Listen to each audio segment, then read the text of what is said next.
Ce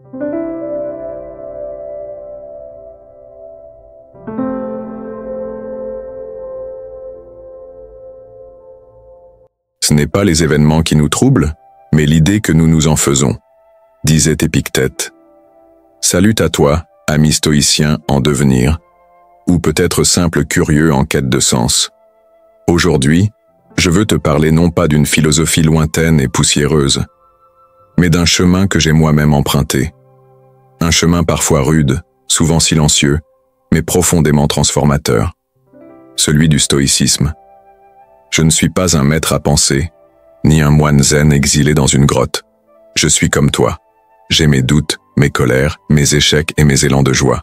Et justement, c'est dans ces montagnes russes de la vie que le stoïcisme m'a offert un cadre.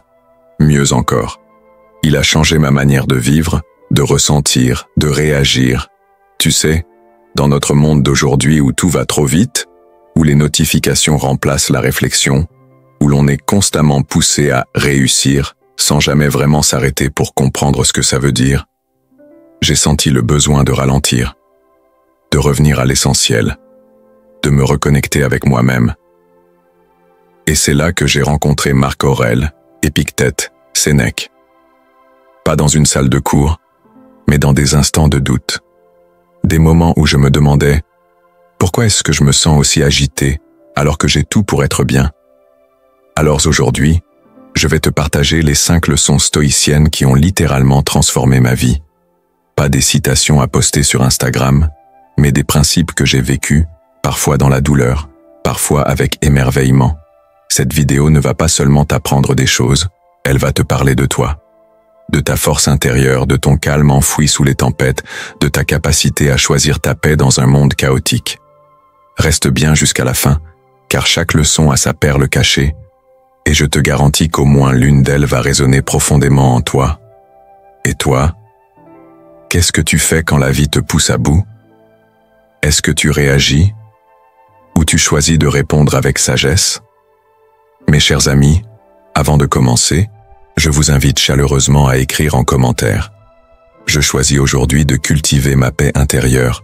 Après votre commentaire, je vous invite à soutenir notre travail en aimant cette vidéo, en vous abonnant à notre chaîne Stoïcisme en pratique et en activant la cloche de notification pour ne manquer aucun de nos contenus inspirants. Chaque geste de votre part nous aide à continuer à partager avec vous la sagesse intemporelle du stoïcisme. Merci infiniment pour votre soutien. Première leçon stoïcienne. Tu ne contrôles pas les événements, mais tu contrôles ta réponse. Ce qui trouble les hommes, ce ne sont pas les choses, mais les jugements qu'ils portent sur ces choses, disait Épictète. Cette phrase, je l'ai lue une première fois, puis je l'ai relue. Et au début, je ne l'ai pas vraiment comprise. Comment ça, ce ne sont pas les choses qui me troublent? Tu veux dire que ce n'est pas la trahison d'un proche, la perte d'un emploi, un échec amoureux ou une injustice qui me bouleverse? Que c'est moi, ma perception, qui crée toute cette douleur intérieure? Et pourtant, c'est exactement ça. Le stoïcisme m'a appris à faire la différence entre ce que je contrôle et ce que je ne contrôle pas. Et cette distinction, aussi simple qu'elle puisse paraître, a complètement révolutionné ma façon de vivre. Je vais te raconter un moment personnel. Il y a quelques années, j'ai perdu un contrat important. Je comptais sur cet argent. J'avais des factures, des responsabilités. Et en quelques secondes, tout s'est effondré. Mon premier réflexe, bien sûr, a été la colère, l'injustice, le stress. Mais ce jour-là, pour une fois, j'ai décidé de m'arrêter. J'ai pris une feuille et j'ai noté: est-ce que je peux changer la décision du client? Non. Est-ce que je peux revenir en arrière? Non. Est-ce que je peux choisir ma réaction à cette situation? Oui. C'est là que tout a basculé. J'ai compris que la paix ne vient pas de ce qui se passe autour de moi, mais de ce que je choisis de faire avec ce qui m'arrive. C'est comme ça que j'ai commencé à bâtir un mental plus solide. Non pas en niant la douleur, mais en m'ancrant dans ce que je pouvais réellement maîtriser. Mes pensées, mes actions, mes choix. Tu sais, dans notre époque moderne, on a souvent l'illusion du contrôle. On veut tout gérer, notre image, nos résultats, les autres, la l'avenir. Mais c'est une course épuisante. Le stoïcisme m'a libéré de cette illusion. Il m'a ramené à l'essentiel. Je ne peux pas empêcher la pluie, mais je peux apprendre à danser sous l'orage. Aujourd'hui, quand quelque chose va mal, je me pose une seule question. Est-ce que c'est sous mon contrôle? Si la réponse est non, je lâche. Si la réponse est oui, j'agis. C'est simple, c'est puissant. Et c'est ça le stoïcisme. Et toi, dis-moi, quelle est la dernière chose qui t'a bouleversé? Était-ce vraiment l'événement ou ta manière de le vivre? Réfléchis-y. Écris-le en commentaire si tu veux. Je lirai chaque mot. Deuxième leçon stoïcienne. Tu es responsable de ton monde intérieur. Si tu es affligé par quelque chose d'extérieur, la douleur n'est pas due à la chose elle-même, mais à ton évaluation de celle-ci, et tu as le pouvoir de changer cette évaluation, disait Marc Aurèle. Tu sais, pendant longtemps j'ai cru que mon bonheur dépendait des autres, de leur reconnaissance, de leur amour, de leur attention. Je courais après les validations extérieures comme on cherche à remplir un puits sans fond. Jusqu'au jour où j'ai compris cette leçon bouleversante du stoïcisme, ce que je ressens vient de moi. Ce que je pense, ce que je crois, ce que j'attends, tout cela, c'est mon monde intérieur. Et personne ne peut m'enlever ça, sauf si je leur en donne le pouvoir. C'est peut-être l'une des idées les plus difficiles à accepter aujourd'hui, parce qu'on vit dans une époque où l'on rend souvent les autres responsables de nos émotions. Tu es triste? C'est à cause de ton ex? Tu es frustré? C'est la faute de ton patron? Tu es en colère? C'est la société, le système, l'injustice. Et attention, je ne dis pas que les choses extérieures n'ont aucun impact. Le stoïcisme n'est pas de l'indifférence glacée. Mais il nous pousse à reconnaître ceci. Nous sommes les gardiens de nos pensées, et donc les architectes de notre paix intérieure. Je vais te confier quelque chose de très personnel. Un jour, quelqu'un que j'aimais beaucoup m'a trahi. Pas une petite trahison, une vraie, brutale, inattendue. Pendant plusieurs jours, j'ai été rongé par la colère, la déception, le ressentiment. Mais au fond, ce n'était pas seulement ce qu'il m'avait fait qui me détruisait. C'était surtout ce que je me disais à propos de ce qu'il m'avait fait. Je ne mérite pas ça. Je ne pourrai jamais faire confiance à personne. Tout le monde finit par te blesser. Et c'est là que cette phrase de Marc Aurèle m'est revenue. Tu as le pouvoir de changer ton évaluation. Pas facile, mais libérateur. Petit à petit, j'ai compris que je pouvais choisir un autre récit. Je pouvais me dire, ce qui est arrivé est douloureux, mais ce n'est pas moi. Je peux souffrir sans me détruire. Je peux garder mon calme, même au cœur de la tempête. Et cette prise de conscience, elle m'a donné un pouvoir immense. Celui de reprendre la responsabilité de mes états intérieurs. Pas pour tout contrôler, non, mais pour arrêter d'être à la merci de ce que les autres font ou ne font pas. Ce n'est pas de l'égoïsme, c'est de l'hygiène mentale. Aujourd'hui, quand je sens une émotion forte monter en moi, tristesse, colère, anxiété, je me pose cette question stoïcienne. Qu'est-ce que je me raconte? Et est-ce que je peux choisir une histoire plus saine? Et toi? Quand tu es blessé, est-ce que tu fuis à l'extérieur ou tu descends en toi-même pour voir ce qui s'y passe vraiment? Je t'invite à essayer, même juste une fois. Au lieu de réagir, observe ton dialogue intérieur et demande-toi, est-ce que je peux le modifier? Parce que là, à cet instant précis, tu redeviens libre. Troisième leçon stoïcienne. Le vrai pouvoir, c'est la maîtrise de soi. Un homme est invincible s'il ne se laisse jamais vaincre par lui-même, disait Sénèque. On nous parle tout le temps de réussite, de pouvoir, de dominer le monde extérieur. Mais très peu de gens parlent de la victoire la plus importante, celle qu'on doit remporter sur soi-même. Les stoïciens nous rappellent une vérité que notre époque a tendance à oublier. Celui qui ne se contrôle pas est toujours esclave de ses pulsions, de ses émotions, de ses envies, de ses réactions. Pendant longtemps, j'ai cru que la force, c'était de pouvoir répondre du tac au tac, frapper plus vite, avoir le dernier mot, ne pas se laisser faire. Mais plus je plongeais dans le stoïcisme, plus je comprenais que la vraie force, c'est le calme au milieu du chaos. C'est cette personne qui reste droite quand tout le monde s'écroule. Celle qui ne crie pas, mais agit. Celle qui ne cherche pas à impressionner, mais à rester fidèle à ses principes. Un jour, j'étais dans les transports, fatigué, tendu. Un inconnu m'a bousculé volontairement. Je l'ai regardé, et tout en moi voulait exploser. Mais j'ai respiré. Je me suis souvenu de cette phrase de Sénèque. Ce n'est pas parce qu'on te provoque que tu dois devenir ce que l'autre espère, un homme hors de lui. Ce jour-là, j'ai choisi de ne pas répondre. Et tu sais quoi? Ce n'était pas de la faiblesse, c'était de la maîtrise. Et en partant, j'ai senti une force tranquille en moi, un ancrage que je n'avais jamais ressenti auparavant, parce que la maîtrise de soi, ce n'est pas se retenir, c'est se diriger. Et ça, dans un monde où tout nous pousse à réagir impulsivement, les réseaux sociaux, les infos, la compétition constante, c'est une révolution intérieure. En développement personnel, on parle souvent de discipline, se lever tôt, méditer, travailler, gérer son temps. Mais le stoïcisme va plus loin. Il ne s'agit pas seulement de gérer tes actions, mais aussi de surveiller ton âme. Est-ce que tu laisses ta colère te guider? Est-ce que ton envie de plaire dicte tes décisions? Est-ce que tu te trahis toi-même pour être validé? Marc Aurèle disait « Tu as pouvoir sur ton esprit, pas sur les événements. Réalise cela et tu trouveras la force. » Pour moi, cette leçon a transformé mon rapport au stress. Je ne cherchais plus à éteindre ce que je ressentais.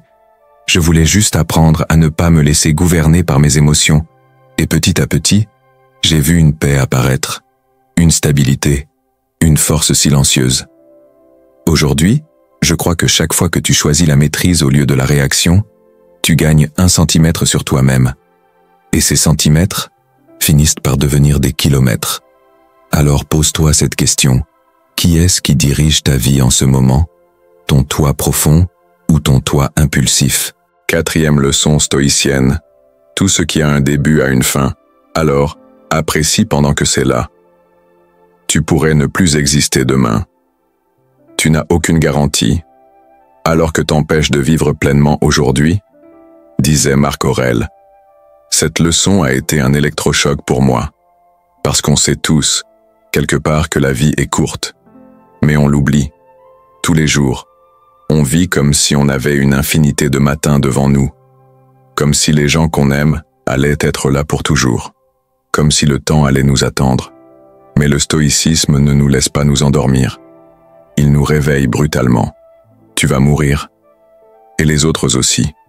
Et tout ce que tu aimes est fragile, éphémère, incertain. Et tu sais quoi?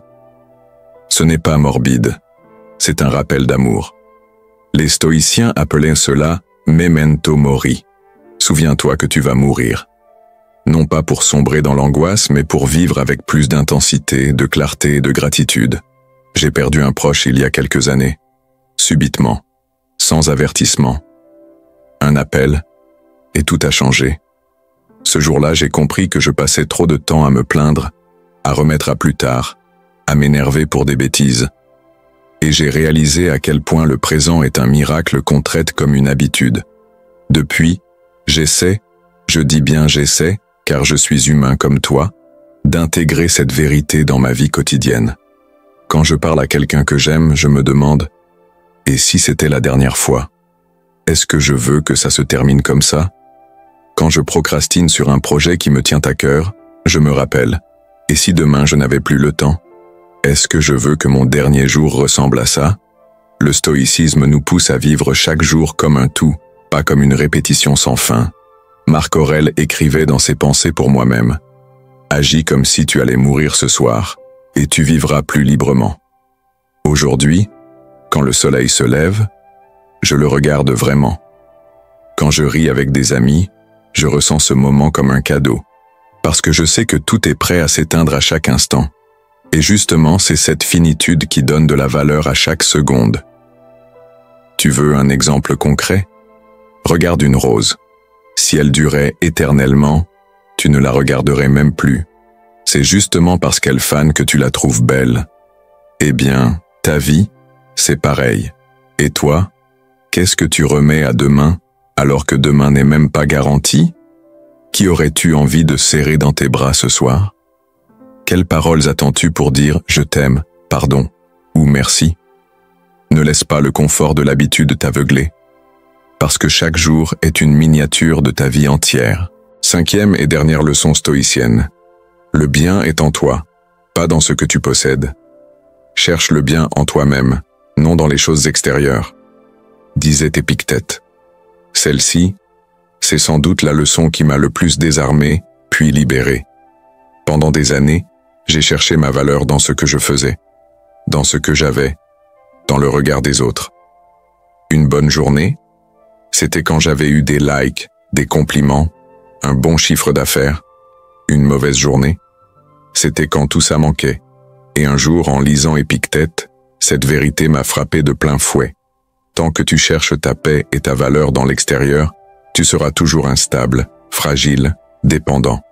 Parce que les choses extérieures sont éphémères et incontrôlables. Ta beauté peut se faner. Ton argent peut disparaître. Ton succès peut s'effondrer. L'amour qu'on te porte peut changer. Mais ce que tu cultives en toi, ton intégrité, ta sagesse, ton courage, ta bonté, ta capacité à rester droit quand tout vacille, ça, personne ne peut te l'enlever. Le stoïcisme t'apprend à te suffire à toi-même, non pas par orgueil, mais par stabilité intérieure. Aujourd'hui, on vit dans une société qui mesure la valeur humaine en abonnés, en popularité, en statut.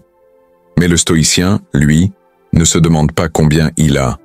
Il se demande « Qui suis-je quand je suis seul ? Qu'est-ce que je vaux quand tout s'effondre ?» Je me souviens d'un moment très dur. J'avais perdu presque tous mes repères. Projet annulé, rupture amoureuse, rejet. Je me suis retrouvé dans un vide intérieur effrayant. Et c'est là que cette phrase d'Épictète m'est revenue. Tu es un être rationnel. Tu as en toi tout ce qu'il faut pour vivre dignement. Alors j'ai recommencé à bâtir. Pas un nouveau projet, pas une nouvelle relation. Moi, mon âme, ma colonne vertébrale. Et je te le dis franchement, ce que j'ai reconstruit à partir de là est bien plus solide, bien plus paisible que tout ce que j'avais possédé auparavant.